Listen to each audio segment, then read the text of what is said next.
Can one person be the CEO of two companies and effectively lead both at the same time? Should the founders of a successful business plan to one day hand over the keys to a new leader? This is Tech Space.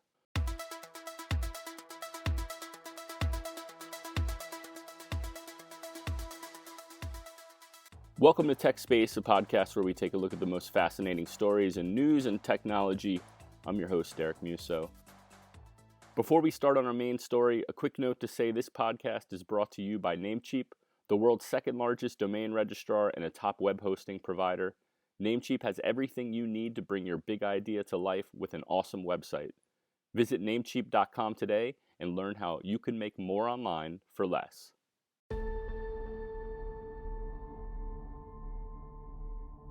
Recently, one of tech's most visible and charismatic founder CEOs decided to resign from a company he founded nearly 16 years ago. I'm someone of very few words and typically pretty shy, and I realize how important it is to speak up now. First, I want to step back and share our view of Twitter's role in the world. We believe many people use Twitter as a digital public square. They gather from all around the world to see what's happening and have a conversation about what they see. In any public space, you'll find inspired ideas and you'll find lies and deception. People who want to help others and unify, and people who want to hurt others and themselves and divide. We believe people will learn faster by being exposed to a wide range of opinions and ideas, and it helps make our nation and the world feel a little bit smaller. Abuse, harassment, troll armies, propaganda through bots and human coordination, misinformation campaigns, and divisive filter bubbles. That's not a healthy public square. Of course, that was the now former CEO and co-founder of Twitter, Jack Dorsey. We're going to look a little more into the details in the aftermath.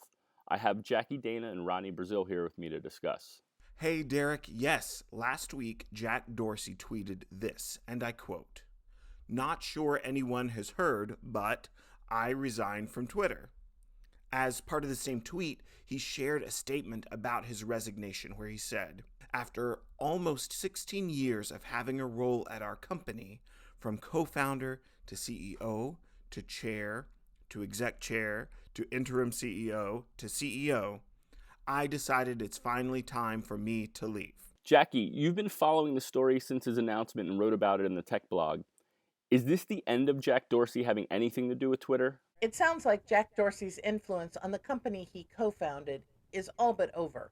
Although he will remain on the board through May to help with the transition, after that, Dorsey will no longer be a part of Twitter.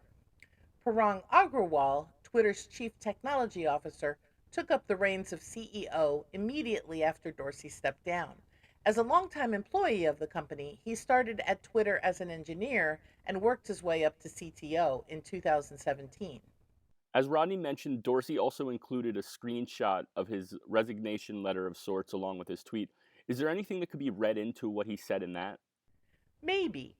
Dorsey noted in his statement that his resignation was his decision alone and that he believed it was good for the company. However, in what could be perceived as a dig at Mark Zuckerberg, he did say, quote, "There aren't many companies that get to this level, and there aren't many founders that choose their company over their own ego." Unquote. So people can expect big changes are on the way at Twitter. It's hard to say, but many are indeed speculating about what may happen at Twitter following this announcement. As Wired said about Dorsey, quote, "For the past 6 years, Twitter was run by someone who was its very soul." Unquote. That leaves rather big shoes for Agrawal to fill. Rodney, besides the maybe shade that Dorsey threw at Zuckerberg and Facebook about founders and egos, were there any other reasons why maybe Dorsey's time had come to step away? Yes, several potential reasons. As described by the New York Times, Dorsey's departure comes at a time when the company has faced down complaints by investors as well as criticism by some lawmakers that Twitter encouraged hate speech, while others voiced concerns about censorship. The news outlet Wired went so far as to position Dorsey as the Hamlet of Silicon Valley, acknowledging the problems, but hesitating to take the severe measures required to address them. But in the end, Dorsey may have also decided to step down not due to controversy, but because he wasn't moving things fast enough. Gizmodo noted that he kept things slow and steady, which historically infuriated everyone nearly as much as Zuckerberg's more overt wreckage. Perhaps it comes down to money and profit and making shareholders happy, but Dorsey was also CEO of two major tech companies at the same time. So were there any concerns from anyone about that? In 2020, Twitter investment group Elliott Management complained that Dorsey hadn't done enough to increase stock prices, and they also voiced concerns over his efforts to lead two large tech companies simultaneously. You see, until his resignation, Dorsey had been CEO for both Twitter and the online payment processor company Square. According to the New York Times, Elliott executives welcomed Dorsey's announcement and his decision to name Agrawal as CEO.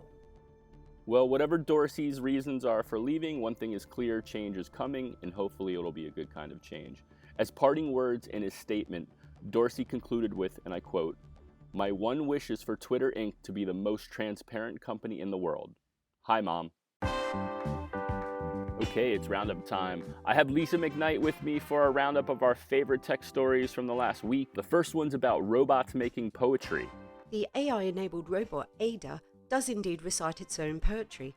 To celebrate the 700th anniversary of Dante's death, Oxford University poetry lovers enjoyed a recital of reimagined poetry courtesy of a robot. Sounds like we're in the beginning of a robot renaissance. Indeed. However, the effort of generating words using AI requires significant processing power on a scale that's difficult to imagine. The AI in this instance, Ada, can produce as many as 20,000 words in 10 seconds. In the story featured on Gizmodo, one of her handlers, Ada Meller, says language models are very advanced in the field of robotics, and soon, and I quote, they will be completely indistinguishable from human text. But that's not your only robot story this week.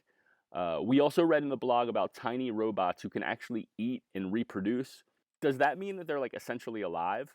You could say that. Meet the Xenobot, the world's first living robot, less than 1 millimeter wide, and it's made of organic material, not metal, plastic, or other synthetic materials. Xenobots can reproduce, eat, walk a little bit, swim, and survive for weeks without food. They're made of living cells scraped from frog embryos. And CNN reports the cells were cut open and reshaped into different body forms. And once they've been cut open, it's easy for Xenobots to self-heal, allowing them to carry medicines inside the human body, clean up radioactive waste, or collect microplastics in the oceans. Moving to other recent stories, Bitcoin made some significant code upgrades for the first time since 2017. Why did they do this? Bitcoin's Taproot code update improves privacy and security for complicated transactions. The goal is to deter potential thieves or snoopers. Taproot also addresses customer requests for better UI when trading. It's important because as demand for cryptocurrency continues to grow, code, if not fixed, can prove costly. Plus, crypto platform owners have seen a spate of currency heists in recent months. So it's good to see Bitcoin tightening security to protect users. All right, confession. I'm old enough to have shot down tons of asteroids on my Atari in the 80s. Now scientists are essentially playing a real-life version of this game. Now, for those who remember Atari Asteroids, the news that NASA is about to try and smash up a rogue asteroid for real in space is a bit like a childhood dream come true. The plan is to use a world of astrophysics and space slingshot-style calculus to knock a potentially dangerous asteroid off course. But fortunately, we can all rest easy on Earth because we're not actually in danger of a collision with the chosen asteroid. NASA says this one is just for practice. That's Lisa McKnight with this week's Tech Roundup. Thanks, Lisa. Before we go, it's Rodney Brazil again with the tip of the week. Rodney, what do you have for us this time? Jack Dorsey's resignation letter emphasizes an essential practice for business owners in the tech industry and beyond.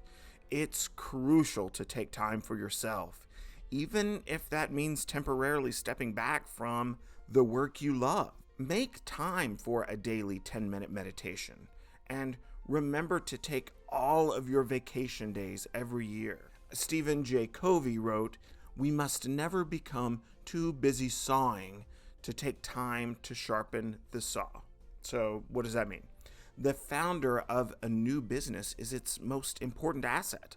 When you renew and sharpen yourself through things like proper rest and learning new skills and building positive relationships, you're much more likely to lead your life with balance.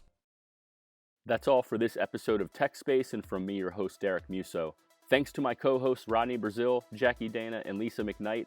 Also, special thanks to Jamie Long and Anastasia Diachenko for editing and production help. Don't forget to hit that subscribe or follow button so you can join us for each episode. Please leave us 5 stars everywhere you listen to your podcast so more people can discover the show. For more information about the TechSpace podcast, visit our website, techspace.news. To read the stories featured in today's show in blog form and to find links to all the sources referenced in our stories, see the episode description or visit namecheap.com/blog. We'll see you next time.